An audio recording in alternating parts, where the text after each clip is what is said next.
Assalamualaikum warahmatullahi wabarakatuh. Alhamdulillah, wassalatu wassalamu ala rasulillah wa ala alihi wa sahbihi wa mawala. Hadirin dan hadirat, kaum muslimin dan muslimat yang dirahmati Allah. Allah buat pak gedanyo yaitu hati supaya gedanyo selalu berzikir kepada Allah Subhanahu wa taala. Artinya adalah untuk mengingat Allah. Karena apabila gedanyo mengingat Allah, hati gedanyo akan tenang, jiwa gedanyo akan bahagia di dunia dan di akhirat. Maka jih bena maksud batin dalam hati gedanyo. Karena nasib tubuh maksud batin.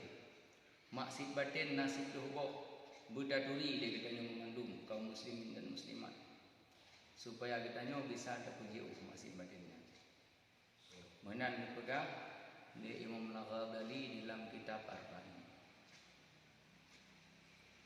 Maksud batin nasib tubuh budaduri. Menan dikun di Imam Al-Ghazali dalam kitab Arba'in. Wajib gedanyo patih mengandung orang mukallaf yang tadi bebankan hukum Islam, wajib berpatih dan berpuji dan berjibito ubah tubuh. Dah domanya itu maksud batinnya. Yang pertama adalah hubbut ta'am, yaitu hubbut ta'am, yaitu dalam adhat, yaitu ke makanan-makanan mangan, masakan-masakan yang mewah, yang mahal harganya, yang modern lawitnya, dan makan berlebih-lebihan. Ini adalah salah satu daripada maksud batin yang akan menyebabkan dia kemubadir, ubah-ubah, ana faedah. Yang kedua, syarhul kalam, lehat narif, lehat apa yang nasib megrid, ana manfaat, ana faedah yang dipegang, ana berpahala untuk akhirat. Ini adalah syarhul kalam.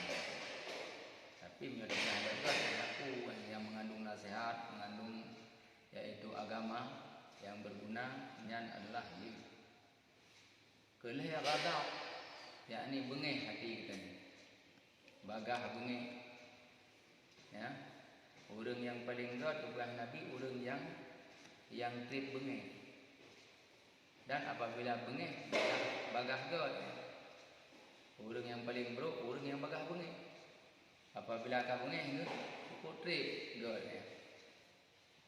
Yang kedua, yang kedua yaitu masih badan adalah hasud, dengki, perangai kita ni. Ini adalah hasud, dengki, iri hati kepada orang lain. Hai tak kala nikmat dok, senang melihat orang susah, susah melihat orang senang. Ini adalah hasud, dengki, yaitu penyakit batin yang wajib kita puji gedanyo tak jauhi baik dipito bak tubuh gedanyo. Yang kelima, greed serta gasih ke harta. Sayang hat ke harta. Kejaga hangga wo, haji hangga jah, sedekah hangga bi. Untuk pembangunan untuk agama hangga dem sumbang. Yang disebabkan adalah karena greed yang juga maksiat batin. Yang wajib kita puji. Keenam, gasih kemegahan dalam dunia. Galak hat kemegahan dalam dunia. Galak bahaya draw, beraih pangkat, beraih jabatan.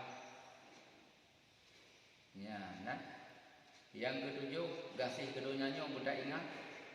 Yang yaitu punca kejahatan ke Nabi Muhammad.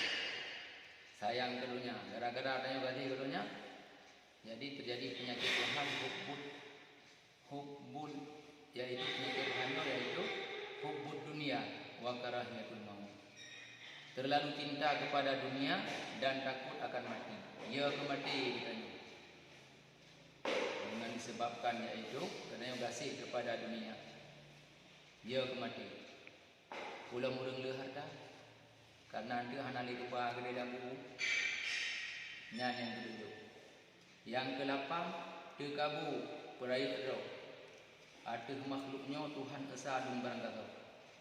Hana guna dapat dikabu doa dan karena Allah yang berhak dikabu, karena Allah Maha Kuasa atas segala sesuatu. Bedanya hana kuasa katanya ulama. Katanya terjadi daripada air mani yang cukup hina.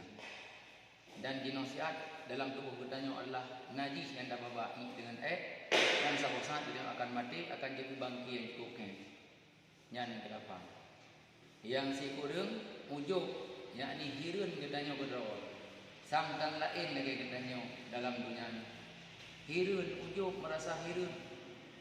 Hayudah lewatan lum. Tang-tang merasa roda hayu. Merasa cara, merasa malik, merasa kaya, merasa tiga, merasa hebat. Yang adalah ujub benar. Kemudian yang sepuluh, yang terakhir yaitu maksud batin adalah yaitu riya, puput amal dan ikhlas. Amal yang dah puput semata-mata kon karena Allah. Jadi ikhlas dah puput sesuatu karena Allah. Menyoria yang adalah kon karena Allah, tapi karena manusia, karena dunia, karena makhluk.